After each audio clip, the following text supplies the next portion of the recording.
नमस्कार। स्वागत है आपका इंडिया गेट टीवी पर। मैं हूं अजय सेठिया। मित्रों, कभी नीतीश कुमार के बहुत करीबी होने के कारण ही आरसीपी सिंह को राज्यसभा भेजा गया था और इसी नजदीकी की वजह से नीतीश कुमार ने कई वरिष्ठ नेताओं को दरकिनार करके आरसीपी सिंह को मोदी मंत्रिमंडल में जेडीयू कोटे से मंत्री बनवाया था। मई में जब वह राज्यसभा से रिटायर हो रहे थे तो राजनीतिक हलकों में यही सबसे बड़ा चर्चा का विषय था कि नीतीश कुमार उन्हें दोबारा राज्यसभा की सीट देंगे या नहीं देंगे। अगर वह राज्यसभा की सीट देंगे तो आरसीपी सिंह केंद्रीय मंत्रिमंडल में मंत्री बने रहेंगे।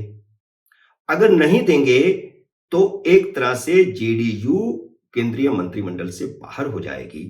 फिर वह दूसरे किसी नेता को नियुक्त करेंगे या नहीं करेंगे, यह भी एक राजनीतिक हलकों में चर्चा का विषय था कि इस बहाने जेडीयू मोदी सरकार से बाहर आना चाहती है। हालांकि अब इस तरह के संकेत मिलने लगे हैं कि शायद नीतीश कुमार दो सांसदों को केंद्रीय मंत्रिमंडल में शामिल करवाएंगे और उसके लिए कभी भी विस्तार हो सकता है। नीतीश कुमार हमेशा चौंकाने वाले निर्णय करने के लिए मशहूर है और उन्होंने चौंकाने वाला निर्णय किया। उन्होंने आरसीपी सिंह का टिकट काट दिया और उन्हें केंद्रीय मंडल से इस्तीफा देना पड़ा। नीतीश कुमार ने झारखंड में जेडीयू के प्रदेश अध्यक्ष खीरू मेहता को एक रणनीति के तहत राज्यसभा भेज दिया है। यह रणनीति यह है कि भविष्य में जब झारखंड विधानसभा के चुनाव होंगे तो भारतीय जनता पार्टी से चुनाव समझौता करके जेडीयू कुछ सीटें लेगी और कुछ सीटें जीतकर उसके बाद बनने वाली भाजपा की सरकार में जेडीयू शामिल हो, ताकि जेडीयू की हिस्सेदारी कम से कम 2 राज्यों में हो जाए। लेकिन तब से खबरें यह भी चल रही थी कि नीतीश कुमार किसी बात को लेकर के आरसीपी सिंह से बेहद खफा हैं, इसलिए उन्होंने राज्यसभा में उनको नहीं भेजने का निर्णय किया। लेकिन वह बात क्या है, यह किसी को समझ नहीं आ रहा था, क्योंकि आरसीपी सिंह बहुत नजदीक रहे हैं नीतीश कुमार के। तो ऐसी क्या बात है कि उन्होंने धरती पर ला पटका उनको। और उस समय से यह भी कुछ अटकलें चल रही थी कि नीतीश कुमार कुछ ज्यादा ही खफा हैं और उन्हें पार्टी से निकाल भी सकते हैं। इन्हीं अटकलों के बीच आरसीपी सिंह ने भी राज्यसभा का टिकट नहीं दिए जाने पर कुछ कड़वे बोल बोले थे। मंत्रिमंडल से इस्तीफा देने के बाद जब वह पटना पहुंचे और पटना में पत्रकारों ने उनसे पूछा कि नीतीश कुमार के साथ उनकी नाराजगी क्या हुई, क्यों उनका टिकट काटा गया और अटकलें ये भी है कि उन्हें पार्टी से निकाला जा सकता है, तो आरसीपी सिंह ने कहा कि पार्टी में किसको कौन निकालता है इससे उनका कोई मतलब नहीं, लेकिन पार्टी के भीतर कभी भी किसी के साथ विच हंटिंग नहीं होनी चाहिए। तो एक तरह से उन्होंने नीतीश कुमार पर विच हंटिंग का आरोप लगाया या कुछ और नेताओं पर भी विच हंटिंग का आरोप लगाया कि उन्होंने नीतीश कुमार के कान भरे। आप सुनिए उन्होंने क्या कहा था। पार्टी में किसको कौन निकालता है इससे मेरा क्या लेना देना। देखिए, लेकिन एक बात है, कहीं भी चाहे आप पब्लिक लाइफ में हो, प्राइवेट लाइफ में हो, कभी भी किसी के साथ विच हंटिंग नहीं होनी चाहिए। 2 महीने बाद अब जाकर स्थिति साफ हुई है। नीतीश कुमार किस लिए आरसीपी से खफा थे। जनता दल यू ने आरसीपी सिंह को नोटिस देकर पूछा है कि पिछले कुछ सालों में उन्होंने अपनी पत्नी और बेटी के नाम पर जो बेशुमार संपत्ति अर्जित की है वह उसका हिसाब पार्टी के सामने रखें। और इस चिट्ठी को सार्वजनिक कर दिया गया है। नोटिस में उन 58 प्लाटों और कृषि भूमि का ब्यौरा भी दिया गया है जो उन्होंने पिछले 1 दशक के दौरान ही खरीदे हैं। नोटिस में कहा गया है कि इनमें से कई प्लाटों की जानकारी उनके चुनावी हलफनामे में भी दर्ज नहीं है। जदयू बिहार इकाई के अध्यक्ष उमेश कुशवाहा की ओर से जारी पार्टी के नोटिस में यह भी कहा गया है कि उनकी बेशुमार संपत्ति उनकी आमदनी से कहीं ज्यादा लगती है।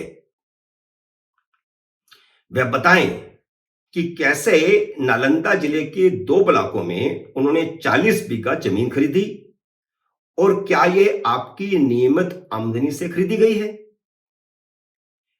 एक कोई दान वाली जमीन का मामला भी है जो उन्होंने अवैध तरीके से खरीद ली है, अपने नाम या अपने परिवार के किसी सदस्य के नाम पर करवाई है। तो नोटिस में इसके बारे में भी पूछा गया है। पार्टी के इस नोटिस से साफ है कि आय से अधिक संपत्ति को आधार बनाकर पार्टी के 2 शीर्ष नेताओं नीतीश कुमार और लल्लन सिंह अब आरसीपी सिंह के खिलाफ कार्रवाई करने वाले हैं। नीतीश कुमार ने पिछले 2 महीनों के दौरान आरसीपी सिंह को राज्यसभा की सदस्यता से वंचित किया है। इसके अलावा उनके पटना में अलाट किए गए सरकारी आवास को भी खाली करवा दिया है। उस आवास को उन्होंने मुख्य सचिव को अलाट कर दिया और मजबूर होकर के उन्हें खाली करना पड़ा। अब जमीन का मामला सार्वजनिक करके पार्टी से उनकी विदाई की एक तरह से औपचारिकता पूरी की जा रही है। आरसीपी सिंह भले जो भी जवाब दें, पार्टी उसे असंतोषजनक बताकर उन्हें पार्टी से निलंबन की कार्रवाई शुरू करेगी, क्योंकि उन पर केंद्रीय मंत्री रहते हुए लालू प्रसाद यादव की तरह संपत्ति अर्जित करने का आरोप लगाया गया है। यह बड़ी बात है। वैसे आरसीपी सिंह ने कहा है कि अधिकांश प्लाट उनकी बेटियों या पत्नी के नाम पर हैं जो आयकर जमा करती हैं। विभाग में उन्होंने खरीद बिक्री की जानकारी भी दे रखी है, लेकिन यह कहकर के उन्होंने यह कबूल कर लिया कि पिछले 1 दशक में सचमुच उन्होंने अपनी पत्नी और बेटियों के नाम पर 58 प्लाट खरीदे हैं। आरसीपी सिंह ने कहा है कि यह जो सारी प्रॉपर्टी है, इसकी खरीद फरोख्त, इसके बारे में सारा ब्यौरा विभाग की जानकारी में दिया हुआ है। इसके अलावा उनके खाते या उनके नाम से कोई प्लाट की खरीद बिक्री नहीं हुई। यह बात तो सही है, और नोटिस में भी यही कहा गया है कि उन्होंने अपनी पत्नी और बेटियों के नाम पर ही 58 प्रॉपर्टी खरीदी है 1 दशक में। अब बेटी की आमदनी क्या है, पत्नी की आमदनी क्या है, इसका हिसाब भी तो देना पड़ेगा। ऐसे में उनका कहना है कि उन पर यह आरोप लगाना कहां से उचित है कि लालू स्टाइल में उन्होंने जमीन अर्जित की है। उन्होंने पार्टी के नेताओं से पूछा कि वो बताएं कि आखिर किसी प्लाट के बदले उन्होंने किसी को उपकृत किया है क्या। लालू यादव पर यही आरोप है। अब 2 नेताओं और 2 प्रधानमंत्रियों की कार्यशैली में अंतर देख लीजिए। मनमोहन सिंह के प्रधानमंत्री रहते अनेक मंत्रियों पर भ्रष्टाचार के आरोप लगे थे, लेकिन मनमोहन सिंह ने यह कहते हुए अपनी मजबूरी जाहिर की थी कि वे सहयोगी दलों के कोटे से आए मंत्री हैं, उनके हाथ में कुछ नहीं है। जबकि संविधान के मुताबिक प्रधानमंत्री ही मंत्रिमंडल का नेता होता है और उसकी मर्जी के बिना कोई मंत्री नहीं रह सकता। आपको याद होगा 2G घोटाले में डीएमके के ए राजा और आरजेडी के लालू प्रसाद यादव इसके उदाहरण हैं। ए राजा ने सुप्रीम कोर्ट की जजमेंट के बाद इस्तीफा दिया था और उन्हें जेल जाना पड़ा था, जबकि लालू प्रसाद यादव पर अब जाकर कार्रवाई की जा रही है कि उन्होंने रेलवे में नौकरी के बदले किसी की जमीन अपने नाम करवा ली थी।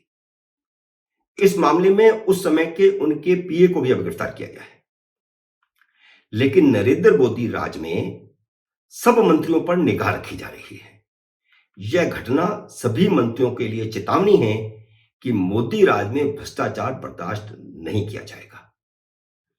उनकी नाक के नीचे यह हो रहा था और इसकी सूचना नरेंद्र मोदी सरकार ने ही नीतीश कुमार को दी थी। और यह संकेत है सभी मंत्रियों के लिए जिस किसी मंत्री के खिलाफ भी शिकायत आती है उसे रुखसत कर दिया जाता है। यह मामला केंद्रीय खुफिया एजेंसियों की निगरानी में आया था और केंद्रीय एजेंसियों ने यह प्रधानमंत्री के संज्ञान में लाया और प्रधानमंत्री ने नीतीश कुमार के ध्यान में लाया। मोदी की नाक के नीचे ये सब कुछ हो रहा था, जिसकी सूचना नीतीश कुमार को दिल्ली से भेजी गई, तब जाकर के ये कार्रवाई हुई। यह बहुत बड़ा संकेत है। नीतीश कुमार ने बड़े सलीके से आरसीपी सिंह को अलग थलग किया है। उन्होंने इंतजार किया कि उनका राज्यसभा का टर्म खत्म हो। अगर उससे पहले कोई कार्रवाई की जाती, उनको मंत्रिमंडल से हटाया जाता, तो यह मोदी सरकार की बदनामी भी उस समय होती और भविष्य में उन पर आय से अधिक संपत्ति की तलवार लटकेगी। लेकिन इतना ही नहीं, नीतीश कुमार ने राजनीतिक दलों के लिए एक उदाहरण पेश किया है। जदयू इस लिहाज से पहली पार्टी बन गई है जिसने अपनी पार्टी के किसी नेता से आय से अधिक संपत्ति का हिसाब मांगा है। सभी राजनीतिक पार्टियां अगर अपने नेताओं पर निगाह रखे और इसी तरह हिसाब मांगने लगेगी तो सत्येंद्र जैन, पार्थ चटर्जी, संजय राउत समय रहते ही काबू कर लिए जाएंगे। मित्रों, उम्मीद है मेरा यह वीडियो आपको पसंद आया होगा। इसे लाइक करिए, शेयर कीजिए और अगर आपने मेरे YouTube चैनल को सब्सक्राइब नहीं किया तो इसे सब्सक्राइब भी कीजिए। घंटी का बटन दबाइए ताकि जैसे ही मेरा नया वीडियो आए आपको सूचना आए। मेरे नए वीडियो का करिए इंतजार। तब तक नमस्कार।